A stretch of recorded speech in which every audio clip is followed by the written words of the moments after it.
The president has proclaimed the emergency. This is nothing to panic about. I'm sure you all are aware of the deep and widespread conspiracy which has been brewing ever since I began to introduce certain progressive measures of benefit for the common man and woman in India. Those were Indira Gandhi's words to the nation in her broadcast over All India Radio. So, in this fifth part of Democratic Resurgence chapter, we will analyze in detail about the consequences, controversies, and lessons we learned from the internal emergency, which was proclaimed in 1975. In previous part, we analyzed in detail about the various causes responsible for the proclamation of emergency. Here we will discuss all these things. Let's start.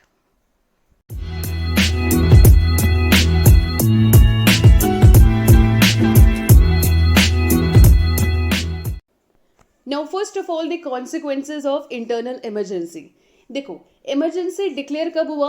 25 June 1975 midnight को हुआ. Okay, जो अभी मैंने speech mention किया था इंदिरा गांधी जी का, वो उन्होंने जैसे ही इमरजेंसी डिक्लेयर हुआ तो उसके बाद उन्होंने ये स्पीच दिया था to the nation in all India radio. Fine. अब इमरजेंसी डिक्लेयर करने के बाद कॉन्सिक्वेंसेस क्या रहा, क्या इम्पैक्ट रहा उसका? सबसे पहले जो प्रोटेस्ट चल रहे थे अगेंस्ट इंदिरा गांधी, वो सारे प्रोटेस्ट और स्ट्राइक्स और जो पब्लिक एजुटेशन चल रही थी दैट वर डिसअलाउड, उन्हें स्टॉप कर दिया गया और डिसअलाउ कर दिया. और जो इम्पोर्टेंट ऑपोजिशन लीडर्स जो प्रोटेस्ट में इन्वॉल्व थे, ऑपोजिशन पॉलिटिकल लीडर्स और जो और भी बहुत लोग इन्वॉल्व थे इसमें, जैसे जयप्रकाश नारायणन, अटल बिहारी वाजपेयी, LK एडवाणी, मोरारजी देसाई, चरण सिंह, अशोक मेहता और इवन जो कांग्रेस पार्टी के अंदर कुछ ऐसे मेंबर थे जो कांग्रेस पार्टी को क्रिटिसाइज करते थे, उनको भी अरेस्ट किया. उनमें से बहुत ही इंपॉर्टेंट एक जो पर्सन जो थे चंद्रशेखर, जो बाद में इंडिया के प्राइम मिनिस्टर भी बनते हैं. फाइन. इन सभी को अरेस्ट करके जेल में डाल दिया. ठीक है. उसके बाद प्रेस सेंसरशिप यानी मीडिया के ऊपर रेस्ट्रिक्शंस लगा दी कि जो चाहे वो गवर्नमेंट को बारे में अगेंस्ट नहीं लिख सकते. It has been censored now. जो भी वो पब्लिश करेंगे गवर्नमेंट पहले इसको रिव्यू करेगी, उसके बाद ही वो पब्लिश किया जाएगा. दैट मीन्स वो इंडिपेंडेंटली क्रिटिसाइज नहीं कर सकते गवर्नमेंट के बारे में. और जो इम्पोर्टेंट उस टाइम पे अभी भी है, जो एक्सट्रीम आइडियोलॉजी के जो ग्रुप्स है जैसे कि RSS, जमायते इस्लामी, इनको बैन कर दिया और फंडामेंटल राइट्स को सस्पेंड कर दिया. All the fundamental rights were suspended including the right to constitutional remedies. Now right to constitutional remedies का मतलब क्या है? इस राइट के थ्रू जो भी हमारे बाकी फंडामेंटल राइट्स वायलेट होते हैं, ये भी एक फंडामेंटल राइट है, तो जो भी हमारे फंडामेंटल राइट्स वायलेट होते हैं, right to equality, freedom, religion, तो उनको आप प्रोटेक्ट करने के लिए इस राइट के बेसिस पे कोर्ट जाने का हमारे पास ये अधिकार होता है. ठीक है. तो ये भी यानी कोर्ट भी कोई इंसान नहीं जा सकता in order to protect the fundamental rights. Fine. उसको भी सस्पेंड कर दिया. और फिर गवर्नमेंट ने यूज़ किया, अच्छा यहाँ पर एक चीज़ याद रखना, जो ये इन इम्पॉर्टेंट लीडर्स को जो अरेस्ट किया था और उनको जेल में डाल दिया था, this was done under the Misa act. बहुत इंपॉर्टेंट है, याद रखना इसे. मीसा मतलब maintenance of internal security act. इस एक्ट के बेसिस पे गवर्नमेंट के पास ये पावर गवर्नमेंट डिराइव करते हैं एंड देन उसके थ्रू इंपॉर्टेंट ये जो लीडर्स प्रोटेस्ट कर रहे थे, ऑपोजिशन लीडर्स को, उनको अरेस्ट करके जेल में डाल दिया. एनसी गवर्नमेंट ने जो प्रिवेंटिव डिटेंशन का प्रोविजन है उसको भी बहुत ज़्यादा एक्सटेंसिवली यूज़ किया ड्यूरिंग दिस इंटरनल इमरजेंसी. काफ़ी लोगों को अरेस्ट कर लिया था on the base of this preventive detention. इसका मतलब ये है कि जिनको अरेस्ट किया गया था वो ये नहीं था कि उन्होंने कुछ क्राइम कमिट किया, कोई ऑफेंस कमिट किया. नो, उनको इसलिए अरेस्ट किया गया था on the apprehension that they may commit an offence, कि उन्हें गवर्नमेंट को शक है कि ये सोसाइटी में सोशल हार्मनी को डिस्टर्ब कर सकते हैं, लॉ एंड ऑर्डर के सिचुएशन को डिस्टर्ब कर सकते हैं on the base of apprehension. Fine. उनको अरेस्ट किया गया और जिनको भी अरेस्ट कर रहे थे उनके पास ये राइट नहीं था कि वो हेबियस कॉर्पस रिट को यूज़ कर सके. देखो, habeas corpus writ, different types of writs हमने क्लास 11 में भी डिस्कस किया था, उनमें से ये एक बहुत ही इंपॉर्टेंट रिट है habeas corpus writ. Now habeas corpus writ क्या कहता है?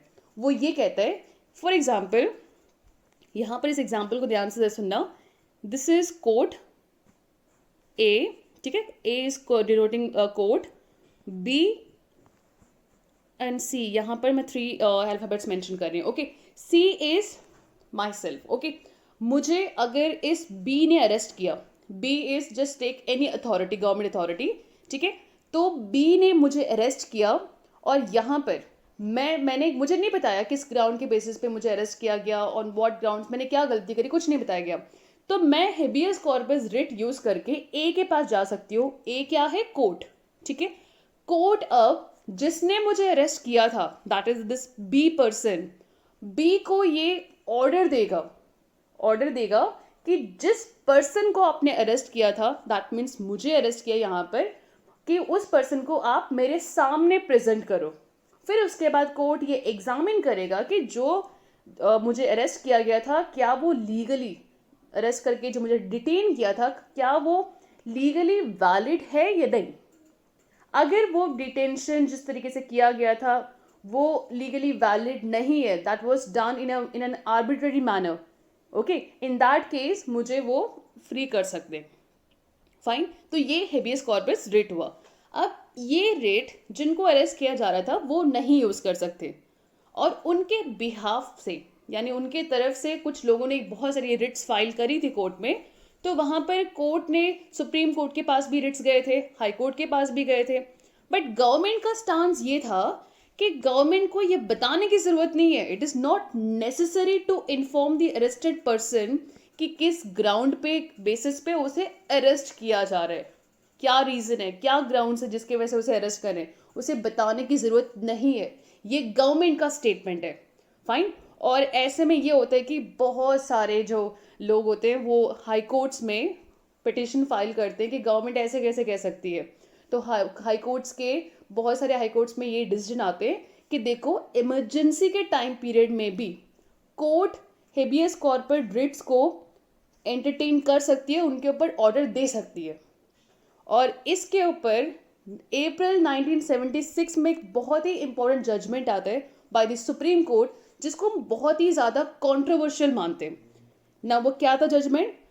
सुप्रीम कोर्ट में जजमेंट ये आता है कि जो हाई कोर्ट ने ये कहा है ना कि दैट ड्यूरिंग इमरजेंसी वो हेबियस कॉर्पस रिट को भी एंटरटेन कर सकते हैं, उसको ओवर रूल कर दिया।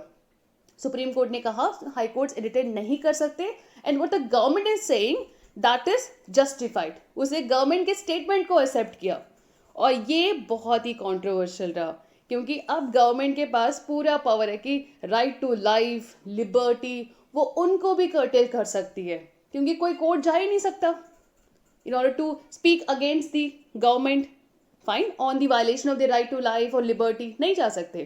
तो ये कंट्रोवर्शियल जजमेंट रहा, और ये कंट्रोवर्शियल जजमेंट इसलिए भी रहा क्योंकि अब जुडिशरी का जो दरवाजा है वो क्लोज हो गया फॉर दी सिटीजन्स, कि वो उनको अगर अरेस्ट किया जा रहा है तो वो कोर्ट नहीं जा पाएंगे। The doors of the judiciary were now closed. Fine, that is why it was regarded as the controversial judgement by the supreme court on this issue. Fine, I hope this one clear to everyone. Now इसी particular time period में बहुत ज़्यादा resistance भी चल रहे थे against the emergency, लोग गुस्सा भी दिखा रहे थे। जैसे फॉर एग्जांपल ऐसे जो पॉलिटिकल लीडर्स जो थे, जिनको जब बाकी लीडर्स को अरेस्ट किया जा रहा था उस टाइम अरेस्ट नहीं हुए, वो क्या कर रहे थे, वो अंडरग्राउंड हो गए, दे हाइड देमसेल्फ, और उसके बाद प्रोटेस्ट ऑर्गेनाइज कर रहे थे अगेंस्ट द गवर्नमेंट। और जो लीडिंग न्यूज़पेपर्स जैसे कि इंडियन एक्सप्रेस, स्टेट्समैन, इन न्यूज़पेपर्स ने क्या किया, इन्होंने प्रोटेस्ट जाके रोड पे नहीं किया against the press censorship. What they done, इन्होंने अपने न्यूज़पेपर्स में जो एडिटोरियल कॉलम होता है, जिसमें बहुत सारे एक्सपर्ट्स अपना व्यूज़ एक्सप्रेस करते हैं about the policies of the government, critically examine होते हैं, बहुत ही इंपॉर्टेंट पेज होता है एडिटोरियल का। उस एडिटोरियल पेज को बेसिकली उन्होंने क्या किया, ब्लैंक रख दिया। दैट मीन्स नथिंग, कुछ भी नहीं लिखा हुआ एडिटोरियल पेज में। तो ये एक तरीका था ऑफ न्यूज़पेपर्स कि वो अपना गुस्सा जो था अगेंस्ट द प्रेस सेंसरशिप, वो अपना एडिटोरियल पेज को ब्लैंक दिखाकर ब्लैंक पब्लिश करते थे in order to show their resistance against the government. और जो मैगजीन्स जो थी इंपॉर्टेंट, जैसे कि सेमिनार, मेन स्ट्रीम, इन्होंने क्या किया, इन्होंने ये बेटर समझा कि हम अपना जो मैगजीन्स है उसे हम क्लोज कर देते, क्लोज डाउन कर लेते हैं, इंस्टेड ऑफ कि हम गवर्नमेंट के प्रेस सेंसरशिप को एक्सेप्ट करने की जगह अब इस बेटर है कि हम क्लोज कर दें। फाइन, तो ये इस तरीके से इन्होंने अपना रेसिस्टेंस शो किया।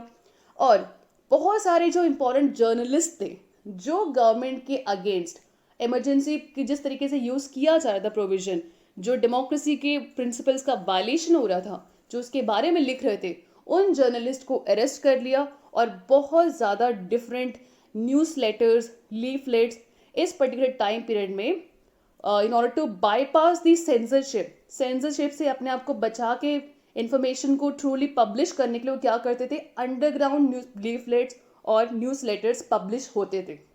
ठीक है, और इम्पोर्टेंट जो राइटर्स जो थे उस टाइम के, जैसे कि कन्नड़ लैंग्वेज के शिवराम करंत, और हिंदी जो राइटर जो थे इम्पोर्टेंट फणीश्वरनाथ रेणु, ये बेसिकली इन्हें जो अवार्ड मिला हुआ था, जैसे शिवराम करंत को पद्म भूषण मिला हुआ था, okay, highest civilian award Bharat Ratna के बाद, भारत रत्न एंड देन और भी और सारे अवार्ड्स होते हैं जिसमें पद्म भूषण भी बहुत ही इंपॉर्टेंट कैटेगरी ऑक्यूपाई करते हैं।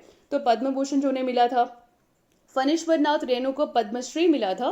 तो इन्होंने क्या किया, अपने जो ये अवार्ड जो मिला हुआ था इसे रिटर्न कर दिया था in order to protest against the suspension of democracy, क्योंकि डेमोक्रेसी का ब्लैक टाइम पीरियड था ये। तो in order to show their resistance against it, वो अपने अवार्ड को उन्होंने रिटर्न कर दिया। फाइन, अब बहुत ही इंपॉर्टेंट कॉन्सिक्वेंस ये होता है कि कॉन्स्टिट्यूशन में बहुत ज़्यादा चेंजेस किए जाते हैं। सबसे पहले बहुत सारे चेंजेस किए जाते हैं कॉन्स्टिट्यूशन में, जिसमें से कुछ जो बुक में मेंशन है वो हम डिस्कस करते हैं। 39th अमेंडमेंट के थ्रू 1975 में होता है, जैसे इमरजेंसी जून में डिक्लेयर करते हैं और अगस्त के मंथ में ये 39th अमेंडमेंट आता है। 39th अमेंडमेंट में क्या था, इसमें ये था कि अब जो इलेक्शन है, election of prime minister, president, vice president, even the speaker of the Lok Sabha, इनके इलेक्शंस को जो भी इसमें डिस्प्यूट होगा उसे हम कोर्ट में, इनके इलेक्शन के अगेंस्ट जो भी रिजल्ट आएगा उसे आप कोर्ट पे चैलेंज नहीं कर सकते हो। ये 39th अमेंडमेंट के थ्रू आ गया। Fine, now why this was done, because Indira Gandhi के जो प्राइम मिनिस्टरशिप के अगेंस्ट उनका जो केस, उनके अगेंस्ट केस भी किया गया था कि दैट इंदिरा गांधी का जो इलेक्शन जो था वो सही नहीं था, राजनारायण ने किया था। तो उन्होंने ये चीज़ फेस करी है, तो फ्यूचर के लिए अपने आप को प्रोटेक्ट कर रहे थे कि आगे इन फ्यूचर ऐसा इस तरीके से केसेस ना आए। फाइन, तो कोर्ट में कोई भी इंसान जाके चैलेंज नहीं कर सकता on the result of election of president, vice president, prime minister and the speaker of the Lok Sabha. Okay, और दूसरा इंपॉर्टेंट था 42nd अमेंडमेंट, जिसे हम कहते हैं मिनी कॉन्स्टिट्यूशन ऑफ इंडिया। इसे मिनी कॉन्स्टिट्यूशन इसलिए कहते हैं क्योंकि कॉन्स्टिट्यूशन में इतना कुछ चेंज कर दिया कि अपने आप में एक छोटा कॉन्स्टिट्यूशन लगता है। फाइन, और जिसमें से बहुत ही इंपॉर्टेंट ये दो चीज़ें याद रखना, जो लोकसभा का टेन्योर है 5 ईयर का होता है, तो उसे 6 ईयर्स में कन्वर्ट कर दिया। और ये प्रोविजन एक और डाल दिया कि दैट इमरजेंसी के टाइम पे जो इलेक्शन जो है उसको 1 साल और पोस्टपोन किया जा सकता है। ओके, तो इसका मतलब ये हुआ 1971 में पहले इलेक्शन हुआ था, तो एज पर दी 5 ईयर ऑर्डर जो नेक्स्ट इलेक्शन है वो 1976 में होना चाहिए, बट नहीं, वो 78 पे होगा, क्योंकि इमरजेंसी 77 में खत्म हुआ तो 1 साल पोस्टपोन होगा, तो 78 में जाके होगा। बट ये अल्टीमेटली ये नहीं होता है, क्योंकि 77 में इलेक्शन होता है, इमरजेंसी को 77 मार्च में ही रिमूव कर देते हैं, उसके बाद इलेक्शन का अनाउंसमेंट हो जाता है। ओके, तो ये कुछ मेजर चेंजेस किए गए थे थ्रू दिस 42nd अमेंडमेंट। तो हमारे बुक में जितना मेंशन है हमें उसे ज़रूर याद रखना है। 42nd अमेंडमेंट में ये 2 पॉइंट ज़रूर याद रखना, एंड देन ये 39th अमेंडमेंट वाला याद रखना। ओके, नाउ लेट्स सी कि इमरजेंसी के रिगार्डिंग क्या क्या कॉन्ट्रोवर्सीज थी। नाउ देखो, कॉन्ट्रोवर्सीज की जब हम बात करें इंटरनल इमरजेंसी की, उसमें सबसे पहले सवाल ये उठता है कि ये इतना कॉन्ट्रोवर्शियल क्यों था, ऐसे क्या इश्यूज एसोसिएटेड थे। सबसे पहले डिफरेंट लोगों के जो व्यूज जो थे regarding the need to declare emergency वो डिफरेंट था अकॉर्डिंग टू डिफरेंट ग्रुप। दूसरा ये था, कॉन्स्टिट्यूशन में जो इमरजेंसी प्रोविजन दिया हुआ है उसको यूज़ करके गवर्नमेंट ने बेसिकली एक्सेसिवली अपने पावर को यूज़ किया और डेमोक्रेटिक फंक्शन को सस्पेंड किया, ये दूसरा इशू है। और इस इमरजेंसी में क्या हुआ था, गवर्नमेंट ने किस तरीके से अपने एक्सेसिव पावर का यूज़ किया था, क्या ये इमरजेंसी डिक्लेयर करना ज़रूरी था, इसके ऊपर बेसिकली इमरजेंसी को जब विड्रॉ कर लेते हैं इन 1977 मार्च के मंथ में, उसके बाद जो गवर्नमेंट फॉर्म होती है, इलेक्शन होता है, फिर बाद में Janata party led alliance government form करते हैं, ठीक है। तो वो बेसिकली कमीशन सेट करते हैं। कमीशन क्या था, under the chairmanship of JC Shah. ये बेसिकली एक retired chief justice of supreme court के होते हैं, ओके। तो इनके चेयरमैनशिप में एक कमीशन सेट करते हैं। सिंस ये चेयरमैन है तो इसे हम इसीलिए कहते हैं शाह कमीशन। तो अगर आपके एग्जाम में 1 मार्क्स के लिए क्वेश्चन आ जाए, Shah commission was related to what, तो उसमें आपको डेफिनेटली याद रखना होगा, it was related to the internal emergency of 1975। उसके ऊपर इन्वेस्टिगेशन करने के लिए ये कमीशन को सेट किया था। किसने किया था, जनता गवर्नमेंट, ठीक है। नाउ शाह कमीशन ने बहुत सारी चीज़ें इन्फॉर्मेशन प्रोवाइड करी है, लाइक लेटर ऑन अभी हम डिस्कस करेंगे उसने अपने रिपोर्ट में क्या चीज़ें हाईलाइट की है।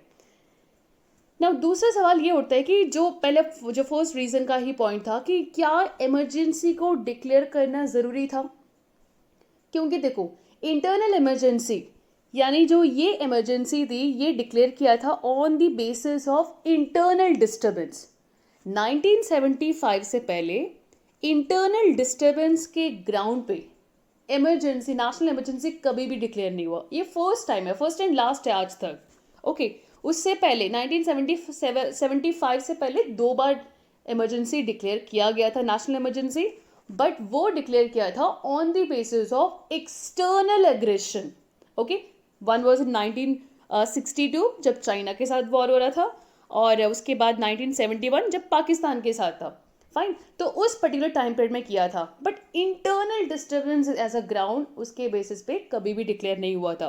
तो यहाँ पर गवर्नमेंट का क्या रीज़न था डिक्लेयर करने का, गवर्नमेंट का ये रीज़न था कि देखो जो एक डेमोक्रेटिक कंट्री में पॉलिटिकल पार्टीज, जो ऑपोजिशन पॉलिटिकल पार्टीज है, उन्हें ये अलाउ करना चाहिए कि रूलिंग पार्टी अपने पॉलिसीज़ को प्रॉपरली वो इम्प्लीमेंट कर सके, वो अपने उनके फंक्शन में ज़्यादा ऑब्स्टिकल क्रिएट नहीं करना चाहिए, ओके। क्योंकि ऑपोजिशन पार्टीज क्या कर रहे थे, बिहार मूवमेंट, गुजरात मूवमेंट, वो बहुत ज़्यादा मूवमेंट में इन्वॉल्व थे, एजिटेशन कर रहे थे अगेंस्ट द गवर्नमेंट। ऐसे में जो गवर्नमेंट की फंक्शनिंग है, गवर्नमेंट जिस तरीके से काम करते हैं उसमें एक ऑब्स्टिकल क्रिएट करते हैं, and this is not something good for the democracy. ये गवर्नमेंट का पर्सपेक्टिव होता है, ओके। और इससे गवर्नमेंट का ये कहना होता है कि देखो इससे सोसाइटी में, कंट्री में इंस्टेबिलिटी होती है, और जो एडमिनिस्ट्रेशन होता है गवर्नमेंट का, वहाँ पर डिस्टर्बेंस क्रिएट होता है, और गवर्नमेंट का जो फोकस होता है कि सोसाइटी की वेलफेयर के प्रोग्राम के ऊपर फोकस करना, उसके इम्प्लीमेंटेशन पे ध्यान देना, ऐसे सिचुएशन में ये होता है कि गवर्नमेंट को ज़्यादा फोकस करना पड़ता है on maintaining the law and order situation. तो एनर्जी क्या, यहाँ पर क्या हो रहा है, all the energies are getting diverted, fine. तो इन सारे ग्राउंड के बेसिस पे गवर्नमेंट का पॉइंट ऑफ व्यू होता है कि that this should be declared, emergency declare करना चाहिए। तो वो गवर्नमेंट का पर्सपेक्टिव होता है, ओके। नाउ इंदिरा गांधी ने जब ये शाह कमीशन जो इन्वेस्टिगेट करा था उसको लेटर भी लिखा था, जिसमें ये कहा था कि देखो ये सोसाइटी में कुछ ऐसे स्ट्रॉन्ग फोर्सेस है, सबवर्सिव फोर्सेस, जो बेसिकली ये ट्राई कर रहे हैं कि गवर्नमेंट जो है बेसिकली वो अपना जो प्रोग्रेसिव प्रोग्राम है गवर्नमेंट का, उसको ऑब्स्ट्रैक्ट करने की वो कोशिश कर रहे हैं, और गवर्नमेंट को पावर से रिमूव, ख़त्म करने की कोशिश कर रहे हैं through extra constitutional means. Extra constitutional means यहाँ पर हम प्रॉपर कॉन्स्टिट्यूशन के रूल्स एंड रेगुलेशन के थ्रू गवर्नमेंट को रिमूव करने की कोशिश नहीं कर रहे, हम एक्स्ट्रा कॉन्स्टिट्यूशनल मीन्स के थ्रू कोशिश कर रहे हैं, fine. That is non constitutional तरीके से, फाइन। ये गवर्नमेंट के पर्सपेक्टिव्स होते हैं। नाउ CPI पार्टी जो होती है, कम्युनिस्ट पार्टी ऑफ इंडिया, उसका ये पर्सपेक्टिव होता है कि देखो इमरजेंसी डिक्लेयर करने हमारे इसलिए ज़रूरी था because they support it, that they supporting that emergency करना चाहिए था। तो उनका ये पर्सपेक्टिव होता है कि दैट इंटरनेशनली कोई कॉन्स्पिरेसी हो रही है against the unity of India, कि यूनिटी ऑफ इंडिया को यहाँ पर ख़त्म करने की कोई इंटरनेशनल कॉन्स्पिरेसी हो रही है, तो ऐसे में इमरजेंसी डिक्लेयर करना ज़रूरी होता है। तो ये CPI पार्टी का पर्सपेक्टिव होता है, ओके। बट CPI पार्टी जो होती है बेसिकली उसे इनिशियली ये लगता है कि जो जयप्रकाश नारायण जी का जो मूवमेंट हुआ था उसमें जो मिडिल क्लास है वो भी ये मानते हैं कि दैट ये मूवमेंट कर रही है बेसिकली गवर्नमेंट के प्रोग्रेसिव प्रोग्राम के, उनके रेडिकली जो चेंजेस पॉलिसीज ला रहे कांग्रेस गवर्नमेंट जो ला रही है वो उसके अगेंस्ट है। ये सीपीआई पार्टी भी ऐसे ही सोचते हैं जैसे गवर्नमेंट के पर्सपेक्टिव है, fine. But later on CPI party ये एग्री करती है कि हमने गलती करी थी कि हमने इमरजेंसी को सपोर्ट किया। Later on they change their statement that they were mistaken, वो it was error that they supported the emergency, बाद में ये अपना स्टेटमेंट चेंज करते हैं। ओके, नाउ अब ये हो गया गवर्नमेंट के जो डिफरेंट पॉलिटिकल पार्टीज है बेसिकली जो गवर्नमेंट को सपोर्ट करते हैं उन व्हाई दे से व्हाट दे से basically in support of the emergency. अब हम देखते हैं जो क्रिटिक्स के क्या व्यूज़ है, यानी वो लोग जो ये कहते हैं कि हमारे पास पूरा आज़ादी है कि हम प्रोटेस्ट कर सकते हैं, it's not that we are creating obstacle in the government functioning. Okay, तो उनका ये पर्सपेक्टिव होता है, दे से दैट कि देखो नेशनल मूवमेंट के टाइम पे भी हमने बहुत सारे पॉपुलर स्ट्रगल्स वगैरह हुए थे, तो डेमोक्रेसी का ये बहुत ही इम्पॉर्टेंट पार्ट है कि that against a wrong thing. जो ऑपोजिशन लीडर्स है जैसे जेपी वो खुद ये मानते थे कि देखो डेमोक्रेसी में ऐसे पॉपुलर मूवमेंट होना it is something good for the society, right. ये पब्लिक का राइट है कि वो गवर्नमेंट के अगेंस्ट प्रोटेस्ट कर सकते हैं अगेंस्ट द रॉन्ग पॉलिसीज़। जो गुजरात और बिहार मूवमेंट को अगर हम प्रॉपरली एनालाइज करें वो ऑलमोस्ट मोस्टली पीसफुल और नॉन वायलेंट तरीके से था। तो इनका ये मानना होता है कि it is their right, they are not doing anything wrong over here. और वो ये भी कहते हैं जिनको बहुत सारे लोगों को अरेस्ट किया था ड्यूरिंग इमरजेंसी, उनको उन लोगों ने कुछ ऐसा काम नहीं किया दैट वो देश के अगेंस्ट कुछ एंटी नेशनल एक्टिविटी कर रहे हो, no they never done that. और जो ना जिन्हें बेसिकली डिटेन भी किया गया था उनके अगेंस्ट कोई केस भी एज सच कुछ बहुत सारे लोगों के ऊपर केस भी रजिस्टर नहीं हुआ बिकॉज एज सच कोई क्राइम किया नहीं था। और इवन द होम मिनिस्टर जो उस टाइम हमारे होम मिनिस्टर थे जिनका मेन वर्क होता है इंटरनल सिक्योरिटी सिचुएशन को मॉनिटर करना, उन्होंने खुद भी ने ये कहा कि ऐसा कोई एक्सट्रीम लॉ एंड ऑर्डर का सिचुएशन, लॉ एंड ऑर्डर का यहाँ पर इंस्टेबिलिटी है एज सच उन्होंने कुछ नहीं कहा। सो ऐसे में सवाल ये उठता है कि क्या ये इमरजेंसी की ज़रूरत थी, राइट। तो दे आर सपोर्टिंग दैट कि दिस इमरजेंसी को डिक्लेयर करने की ज़रूरत नहीं थी। On what grounds? एक तो ये मूवमेंट कहते हैं कि जो मूवमेंट उन्होंने किया था दिस इज़ देयर राइट, ये हिस्टोरिकली हमारा पार्ट है जो नेशनल मूवमेंट के टाइम पे भी था और अब भी हम कर रहे हैं, this is something good for the democracy. और दूसरा वो ये कहते हैं कि जिन्हें अरेस्ट किया था उनके अगेंस्ट एज सच वो कोई केसेस भी नहीं थे, कोई एंटी नेशनल एक्टिविटीज़ वो नहीं कर रहे थे। होम मिनिस्टर ने भी नहीं कहा कि एज सच कोई लॉ एंड ऑर्डर का प्रॉब्लम है। तो ऐसे में इमरजेंसी डिक्लेयर करने की ज़रूरत नहीं थी, दे से दिस वे। ओके, और दूसरा सबसे इम्पॉर्टेंट बात ये है, ऑल्दो अगर वो प्रोटेस्ट कर रहे थे, if they cross their limit of protesting, तो गवर्नमेंट के पास बहुत और ऑल्टरनेट प्रोविजंस होते हैं, मेथड्स होते हैं जिसके थ्रू वो इन सारे मूवमेंट को कंट्रोल कर सकते हैं। Extreme step that is the taking the emergency step, ये ज़रूरत नहीं था, that is their perspective. Okay, और ऐसा भी नहीं था कि पूरे देश की यूनिटी और इंटेग्रिटी का कोई बहुत बड़ा प्रॉब्लम हो रहा हो, नो वो भी नहीं था। तो दैट यहाँ पर मेन बेसिकली इनका ये पर्सपेक्टिव होता है कि यहाँ पर प्रॉब्लम ये था कि जो रूलिंग पार्टी है और प्राइम मिनिस्टर है, कहीं ना कहीं उनका पावर यहाँ पर डाउन हो रहा था। वो अपने आप को प्रोटेक्ट करने के लिए, अपने आप को as a prime minister post में मेंटेन करने के लिए इंदिरा गांधी ने ये इमरजेंसी डिक्लेयर करी for her self interest. Okay, it's their perspective. Now अब हम देखते हैं what happened during the emergency. Now देखो इमरजेंसी को किस तरीके से इम्प्लीमेंट करना चाहिए था, एक्चुअल इम्प्लीमेंटेशन, वो अपने आप में एक और डिबेटेबल टॉपिक है, बहुत बड़ा इशू है बिकॉज इसके इम्प्लीमेंटेशन के ऊपर बहुत ज़्यादा सवाल उठते हैं। फाइन, ना वो देखेंगे हम, बहुत सारे ऐसे एग्जाम्पल्स हैं जिसमें हमें ये समझ आएगा। नाउ गवर्नमेंट का अगेन यहाँ पर पर्सपेक्टिव यही होता है कि देखो गवर्नमेंट इसलिए इमरजेंसी को यहाँ पर डिक्लेयर कर रही है ताकि जो लॉ एंड ऑर्डर, जो प्रोटेस्ट वगैरह चल रहे थे उन्हें रोक सके, लॉ एंड ऑर्डर को मेंटेन कर सके, एफिशिएंसी को रिस्टोर कर सके, और सबसे इम्पॉर्टेंट प्रो पुअर प्रोग्राम, जो प्रो पुअर वेलफेयर प्रोग्राम है वो इस चीज़ को प्रॉपरली इम्प्लीमेंट कर सके। इसलिए वो लेके आती है 20 पॉइंट प्रोग्राम जिसमें बहुत ज़्यादा different pro poor welfare programmes की बात करते हैं, जैसे कि land reforms, land redistribution, review of agricultural wages, workers का पार्टिसिपेशन मैनेजमेंट में एनहांस करना, इराडिकेशन ऑफ बॉन्डेड लेबर्स और बहुत सारे मैटर्स। ओके, जब इमरजेंसी के टाइम पीरियड में बहुत कुछ लोग ऐसे भी थे जो बहुत खुश थे। नाउ खुश इन द सेंस कि दैट दे वर सेटिस्फाइड कि अच्छा हुआ इमरजेंसी हो गया। नाउ क्या पर्सपेक्टिव थे उनके, जैसे स्पेशली अर्बन मिडिल क्लासेस, यहाँ पर जो लोग जो थे वो खुश थे क्योंकि उनका ये मानना था कि जो प्रोटेस्ट चल रहा है बहुत देर से चल रहा है, 1974 में हुआ, 74 पूरा टाइम पीरियड, फिर 75 में भी हो रहा था, तो एक सोसाइटी में बहुत ज़्यादा इंस्टेबिलिटी थी, लॉ एंड ऑर्डर का सिचुएशन ख़राब था। तो ऐसे में जो मिडिल क्लास के लोग हैं, जो ऑफिस जाते हैं, जो टीचर्स स्कूल पढ़ाने जाते हैं, जो और डिफरेंट प्राइवेट फर्म्स में काम करते हैं, तो it is not comfortable fine ऐसे इन्वायरमेंट में। और ये इसलिए वो खुश थे कि अच्छा हुआ कि यहाँ पर अभी थोड़ा शांति हो गया, डिसिप्लिन हो चुका है, सारी चीज़ें बैलेंस हो चुका है। ओके, तो ये बहुत ज़्यादा सेटिस्फाइड थे दैट की एजुटेशन वगैरह जो है वो ख़त्म हुआ है।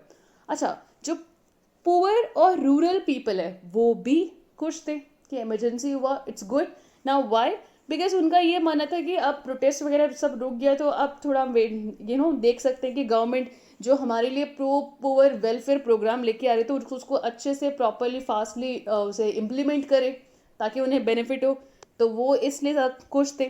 ठीक है, बट कुछ क्रिटिक्स का भी ये था कि गवर्नमेंट ये प्रो पुअर प्रोग्राम, जो वेलफेयर प्रोग्राम की बात करें, ये जस्ट डाइवर्ट करने की कोशिश है, क्योंकि वो ये छुपाना चाहते हैं कि जो इमरजेंसी के टाइम पे जिस तरीके से उन्होंने अपने पावर को बहुत एक्सेसिवली यूज़ किया था, वहाँ से डाइवर्ट करके प्रो पुअर प्रोग्राम स्कीम को सामने रखकर लोगों को डाइवर्ट कर रहे।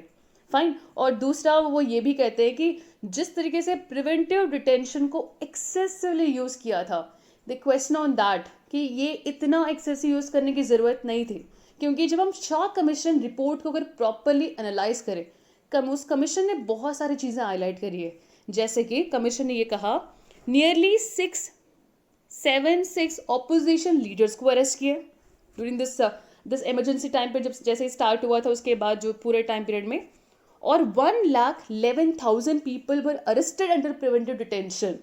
ओके, और बहुत ज़्यादा मीडिया के ऊपर, प्रेस के ऊपर रेस्ट्रिक्शन था। जिस दिन इंटरनल इमरजेंसी डिक्लेयर किया था, दैट वाज ऑन द 25 के जून 1975 मिडनाइट, दिल्ली में जो जनरल मैनेजर जो थे दिल्ली पावर सप्लाई कॉरपोरेशन के, उन्हें ऑर्डर मिला था, वर्बल ऑर्डर, ठीक है, रिटन में नहीं, वर्बली ऑर्डर मिला था from the lieutenant governor of Delhi that उस दिल्ली की जो पावर इलेक्ट्रिसिटी है to all the leading newspaper press, उसको कट कर दे। कब मिला? रात को 2 बजे, दैट मीन्स 25 के मिडनाइट के बाद, दैट मीन्स 2 o'clock ऑफ 26 जून, ठीक है, 2 AM। नाउ ये भी इसमें हाईलाइट किया है कि दैट वर्बली ऑर्डर मिला है, कोई रिटर्न वगैरह नहीं मिला था। देन यहाँ पर एक और एलिगेशन ये भी है दैट जो कुछ लोग ऐसे थे जो बेसिकली ऑफिशियल पोस्ट में नहीं थे, but still they were actually controlling the government. उनमें से थे संजय गांधी। संजय गांधी प्राइम मिनिस्टर के यंगर सन थे। ओके, तो ये बेसिकली गवर्नमेंट के बहुत ज़्यादा मैटर्स को ये हैंडल कर रहे थे। He was not officially member of the government, but वो बहुत ज़्यादा कर रहे थे, इंटरफेयर कर रहे थे काम में। जैसे कि उनका 2 इंपॉर्टेंट चीज़ हमें याद रखना होगा, his role in the demolitions and forced sterilisation in Delhi became very controversial.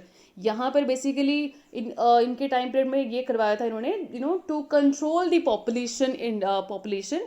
तो स्पेशली दिल्ली में जैसे तुर्कमान गेट के पास, वहाँ पर जो बहुत सारे स्लम्स थे, झुग्गी झोपड़ी, उनको वहाँ से रिमूव किया, ठीक है, और लोगों को फोर्स किया गया था, वहाँ के लोगों को भी और भी डिफरेंट जगह पे उनको फोर्स किया दैट फोर्स्ड स्टेरिलाइजेशन, ताकि पॉपुलेशन को कंट्रोल कर सके। ओके, तो जैसे तुर्कमान गेट के पास जो स्लम्स जो थे, वहाँ पर जो लोग रहते थे, उन्हें बेसिकली ये ऑफर भी था कि that they can motivate the others to make the do the sterilization process. Okay, तो वो क्या करते थे, वो बेसिकली अपने आप को तो बचा लेते थे कि ओके ठीक है हम स्टेरिलाइजेशन नहीं करेंगे, बट वो और भी लोगों को मोटिवेट करते थे, और फिर वो जो दूसरे लोग जिनको मोटिवेट किया वो जाके फिर स्टेरिलाइजेशन ये प्रोसेस करते थे, उन्हें फोर्स किया जाता था कि वो इसको करें। फाइन। एंड देन यहाँ पर फिर जिन लोगों ने फोर्स किया उन्हें कोई रिवॉर्ड भी मिलता था, they used to get a piece of land. Okay तो अपने आप को वो बेसिकली उन्हें रहने को जगह मिल जाता था, पीस ऑफ लैंड मिल जाती थी। और बहुत सारे ऐसे स्लम्स को भी डिमोलिश किया गया था। स्पेशली बहुत इंपॉर्टेंट जो है हमें याद रखना है, डिमोलिशन इन तुर्कमान गेट एरिया दिल्ली और फोर्स्ड स्टेरिलाइजेशन, ये दो इंपॉर्टेंट हमें याद रखना होगा। ठीक है नाउ दूसरा इंपॉर्टेंट ये यहाँ पर ये हुआ कि इस पर्टिकुलर टाइम पीरियड में टॉर्चर और कस्टोरियल डेथ भी हुआ। जैसे एक केस है पी राजन 1976 में के हुआ होता है, एक स्टूडेंट होते हैं जो केरला से होते हैं। ओके तो इनको पुलिस जो है बेसिकली अरेस्ट कर लेती है और एक टूरिस्ट बंगलो इन कैलिकट वहाँ पर वो रखती है, एंड देन उनको साथ टॉर्चर किया जाता है और उनकी फिर डेथ हो जाती है पुलिस अनलॉफुल कस्टडी में। ओके तो ये चीज़ें भी प्रेवलेंट थी।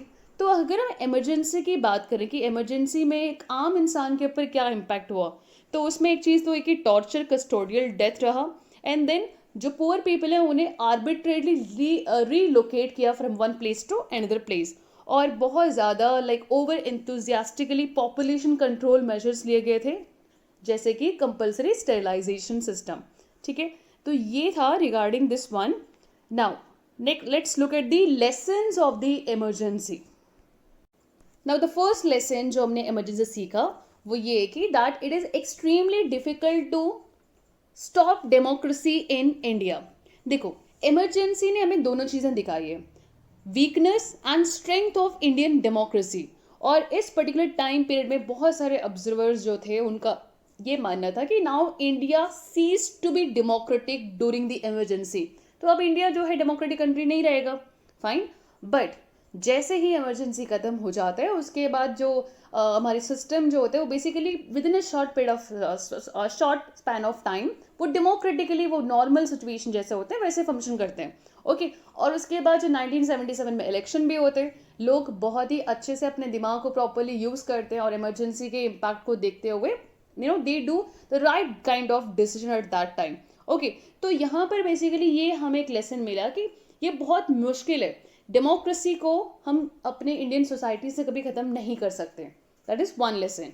सेकेंड वन, इस इमरजेंसी ने हमें ये दिखाया कि हमारे जो कॉन्स्टिट्यूशन में इमरजेंसी से प्रोविजन के रिगार्डिंग कुछ एम्बिग्विटी है, कुछ क्लैरिटी नहीं है। ओके एंड उसमें यहाँ पर चेंजेस किया गया था। चेंजेस क्या क्या थे? फर्स्ट वन, जो इंटरनल डिस्टर्बेंस का टर्म जो था, जिस ग्राउंड के बेसिस पे इंदिरा गांधी ने इमरजेंसी डिक्लेयर किया था, वो टर्म को यहाँ पर ख़त्म करके उसको रिप्लेस कर दिया with the term armed rebellion. तो दैट मीन्स अगर देश में कोई हथियार लेके रिबेलियन कर रहे हैं तो उसके बाद आप इन जो इस ग्राउंड के बेसिस पे इमरजेंसी डिक्लेयर कर सकते हैं। Internal disturbance as a term अब हम नहीं कर सकते। ओके दूसरा ये था, इंदिरा गांधी ने जब इमरजेंसी डिक्लेयर करवाया था प्रेसिडेंट फखरुद्दीन अली अहमद के थ्रू, तो वो कैसे किया था, वो कैबिनेट के अप्रूवल नहीं लिया था। तो यहाँ पर एक प्रोविजन ये ऐड किया दैट कैबिनेट जो प्राइम मिनिस्टर के under the top level ministers होते तो उनका रिटर्न एडवाइस मिलना चाहिए, they should give written advice to the president. उसके बाद प्रेसिडेंट जो है वो इमरजेंसी डिक्लेयर करेंगे on the basis of the written advice. Orally just prime minister ने एडवाइस कर दिया अब डिक्लेयर कर देंगे, ऐसा नहीं होगा। ठीक है ये बहुत इंपॉर्टेंट चेंज है। अब इमरजेंसी लगाने का जो प्रोविजन है उसको और ज़्यादा बेसिकली यहाँ पर स्ट्रेंथन कर दिया, स्ट्रॉन्ग कर दिया कि इतने आराम से ईजिली आप लगा नहीं सकते हो ना। तीसरा लेसन ये था, it made everyone aware of the value of civil liberties, कि जो लोगों के लिबर्टीज है, सिविल लिबर्टीज है, वो बहुत ही इंपॉर्टेंट है, वैल्यूएबल है। हमें ये चीज़ रियलाइज़ करवाता है इमरजेंसी, क्योंकि हमने देखा है कि इमरजेंसी के टाइम पीरियड में जो इवन कोर्ट्स हैं, कोर्ट खुद भी वो गवर्नमेंट की तरफ हो जाती है। जैसे सुप्रीम कोर्ट का 1976 का कॉन्ट्रोवर्शियल जो स्टेट जजमेंट जो होता है, ओके तो यहाँ पर कोर्ट ने भी इवन इमरजेंसी के टाइम पीरियड में इतना एक्टिव रोल नहीं प्ले किया in order to protect the civil liberties of the citizens. तो यहाँ पर इमरजेंसी के बाद कोर्ट भी बहुत स्ट्रांगली एक्टिव रोल प्ले करते हैं in protecting the civil liberties of the individuals, और लोग भी बहुत ज़्यादा अवेयर हो जाते हैं अपने लिबर्टीज़ को लेकर। एंड दूसरा, सिविल लिबर्टीज ऑर्गेनाइजेशंस फॉर्म होना स्टार्ट हो जाते हैं to protect the civil liberties of the individuals. तो ये तीन इंपॉर्टेंट लेसन्स होते हैं जो हमने इमरजेंसी से सीखा है। ना कुछ अब ऐसे इश्यूज हैं जो जिसको हमें डिस्कस करना ज़रूरी है। बेसिकली जो इमरजेंसी का टाइम पीरियड था उसमें बेसिकली बहुत सारे ऐसे इश्यूज अराइज हुए जो हमारे सामने विजिबल था, तो वो कहीं ना कहीं इवन आज भी उसका हम सोल्यूशन नहीं फाइंड आउट कर पाए। वो क्या इश्यूज है? जैसे कि first one, that there is a tension between routine functioning of a democratic government and the continuous political protest by different political parties and groups। तो बेसिकली जो ये जो टेंशन जो है जो गवर्नमेंट की फंक्शनिंग और जो ऑपोजिशन पार्टीज जिस तरीके से उनके अगेंस्ट प्रोटेस्ट करते, तो ये जो इसका जो बैलेंस है कहीं ना कहीं यहाँ पर बैलेंस लाने की ज़रूरत है। Too much of everything is bad. अगर बहुत ज़्यादा प्रोटेस्ट करके ऑब्स्टिकल गवर्नमेंट के सामने क्रिएट करते तो that is also something not good for the proper functioning of the government. अच्छा, ये भी नहीं होना चाहिए कि प्रोटेस्ट ना हो, तो वो भी डेमोक्रेसी के लिए हेल्दी नहीं होगा। तो यहाँ पर कहीं ना कहीं करेक्ट बैलेंस लाने की ज़रूरत है दोनों जगह पे। क्या ये हो सकता है कि जो सिटीजन्स है उन्हें उनके पास फुल फ्रीडम हो to engage in protest activity, या फिर उनका पास ये राइट ही नहीं होना चाहिए प्रोटेस्ट करने का? लिमिट कहाँ पर होना चाहिए? कहीं ना कहीं ये कुछ ऐसे इश्यूज हैं जो अनरिजॉल्व है, जो आज भी हमें कहीं ना कहीं इसको प्रॉपरली एनालाइज करने की ज़रूरत है। डिबेटेबल टॉपिक है। दूसरा है जो इम्प्लीमेंटेशन होता है इमरजेंसी का, that is basically done by the administration and the police. Okay, पूरे लॉ एंड ऑर्डर को सिचुएशन को मेंटेन करना एवरीथिंग, वो तो पुलिस एडमिनिस्ट्रेशन, ये इनका मेन इंपॉर्टेंट रोल होता है। तो ये जो इंस्टीट्यूशंस हैं इनको इंडिपेंडेंटली फंक्शन करना ज़रूरी होता है, पर कहीं ना कहीं वो हमने इमरजेंसी के टाइम पीरियड में देखा कि वो इंडिपेंडेंटली फंक्शन नहीं कर पा रहे थे। गवर्नमेंट के जो पॉलिटिकल ग्रुप्स हैं उनके कहीं ना कहीं कंट्रोल में था। इवन शाह कमीशन ने भी अपने रिपोर्ट में ये शो किया था, ये बताया था कि दैट एडमिनिस्ट्रेशन और पुलिस जो है बहुत ही ज़्यादा ये वल्नरेबल ग्रुप्स हो जाते हैं टू दी पॉलिटिकल प्रेशर्स। हम मूवीज़ में भी बहुत ज़्यादा देखते हैं किस तरीके से जो पुलिस जो होता है वो कहीं बहुत ज़्यादा पॉलिटिशियंस के कंट्रोल में होता है। ओके, तो उनको इंडिपेंडेंटली काम करने की ज़रूरत है ताकि सोसाइटी में एक बहुत प्रॉपर तरीके से लॉ एंड ऑर्डर को मेंटेन कर सके, पार्शियलिटी को हम अवॉइड कर सके। तो ये एक ऐसी प्रॉब्लम है जो इवन आज तक भी ख़त्म नहीं हुआ आफ्टर द इमरजेंसी। ओके, तो ये था up to here. In next part, we will discuss about the politics after emergency. Thank you for watching this video. You can download this PDF from my Telegram channel. Now, just one last question to all of you. एक question आपसे पूछना चाहूँगी। Emergency के time पे 44th Amendment के through एक change ये किया गया था that Article 20 and Article 21 किसी भी हालत में इमरजेंसी के टाइम पे सस्पेंड नहीं होगा। Now you just tell me in the comment section कि आर्टिकल 20 एंड 21 क्या कहते हैं। Thank you for watching this video.